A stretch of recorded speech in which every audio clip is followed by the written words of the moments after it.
Royalty ठेकेदार और जो झगड़ा हुआ है, आखिर मामला क्या है सचिन से?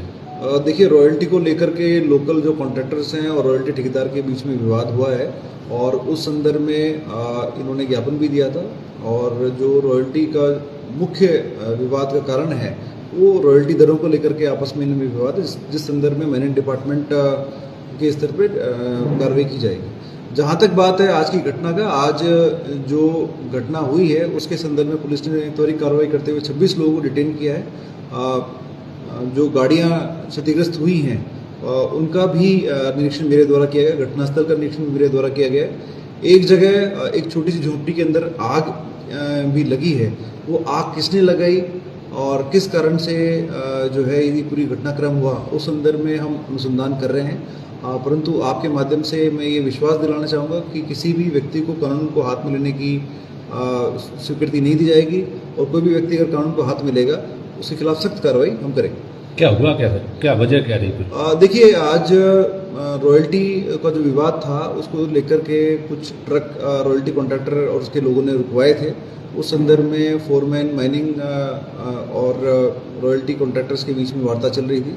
उससे लगभग आधा किलोमीटर की दूरी पर एक झोंपड़ी में आग की सूचना लगी और इसी सूचना के तहत जो रॉयल्टी कॉन्ट्रैक्टर है उनके साथ के लोगों ने जाकर के जो है एक हमारे जनप्रतिनिधि है उनके सुपुत्र की गाड़ी में टक्कर मारी है, जिसको कि उस गाड़ी का भी मौका मुआयना हमने किया है। उसमें हम सुसंगत धाराओं में कार्रवाई करेंगे और जो भी लीगल एक्शन होगा वो करेंगे।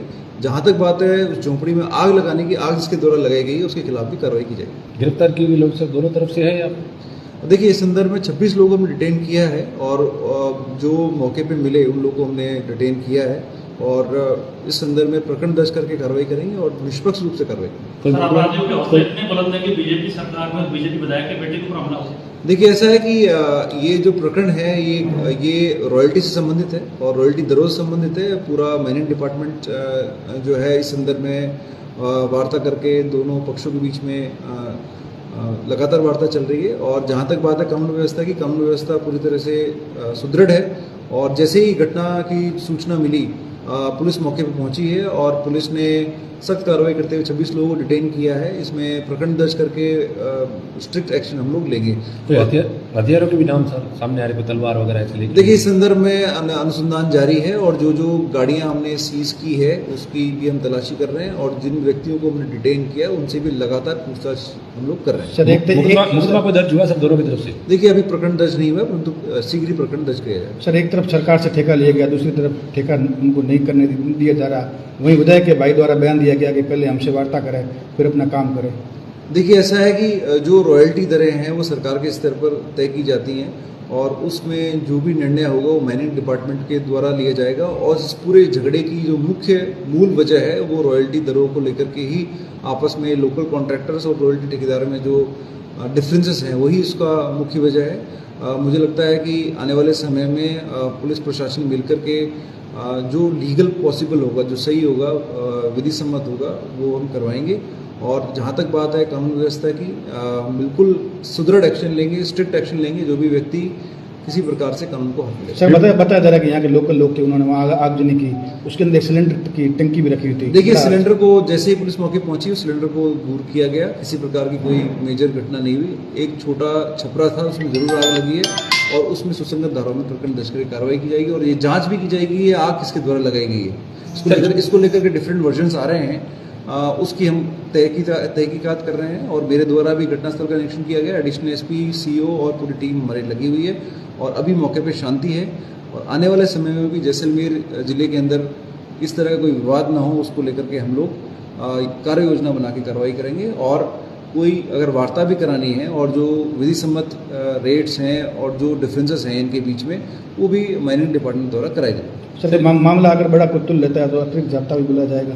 देखिए, ऐसा है कि इसमें हमने वहाँ पे एक नाका पॉइंट लगाया है। इसके अलावा वहाँ पे सदर थाने की जो गाड़ी है वो भी लगातार मूवमेंट पे रहेगी। अभी फिलहाल मौके पे शांति है, कोई ऐसी घटना आगे नहीं होगी, ये हम आपको विश्वास दिलाते हैं और 26 लोगों को हमने डिटेन कर लिया है, उनसे लगातार पूछताछ जारी है।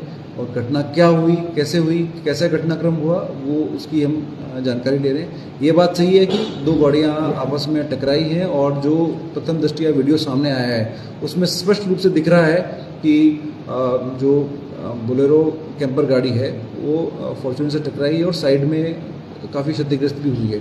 ऑल दो किसी भी व्यक्ति को जो भी छोटी मोटी चोटें लगी हैं, कोई भी गंभीर रूप से घायल नहीं है और सभी जो है प्राथमिक उपचार सबको दिया गया।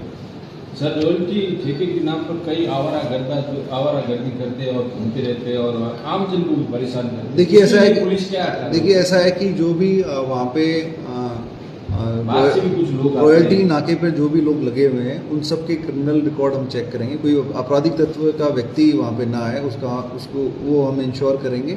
और उसके अलावा जो रॉयल्टी दरों को लेकर विवाद है वो मैरिंग डिपार्टमेंट द्वारा सुलझाया जाएगा। क्या लगता है सर, इन्होंने जो आज आरोप लगाया है ठेकेदार एसोसिएशन की जो गाड़ियाँ उन्होंने रुकवाई थी वो अंडर टीवी और उनके पास ट्रांजेक्शन बाद में टीवी का टीवी डबल कटा था, उसके बावजूद भी रुका उन्होंने पैसे। देखिए ऐसा है कि कोई न कोई विवाद हुआ, उसी कारण ये आज का घटनाक्रम हुआ है। और ये जो विवाद है पूरा वो माइनिंग डिपार्टमेंट से रिलेटेड है। उस संदर्भ में हम लोग प्रयास कर रहे हैं कि जो एक्चुअल माइनिंग कॉन्ट्रैक्टर्स ठेकेदार हैं और जो रॉयल्टी का जो एक्चुअल में इसको ठेका मिला है उनके मध्य में वार्ता कराई जाए और माइनिंग डिपार्टमेंट के लोग इसमें जो भी नियमानुसार जो भी कार्रवाई हो उस हिसाब से करें। सर, दूसरे पक्ष की तरफ से किसी तरह का कोई राजनीतिक दबाव? देखिए किसी प्रकार का राजनीतिक दबाव नहीं है।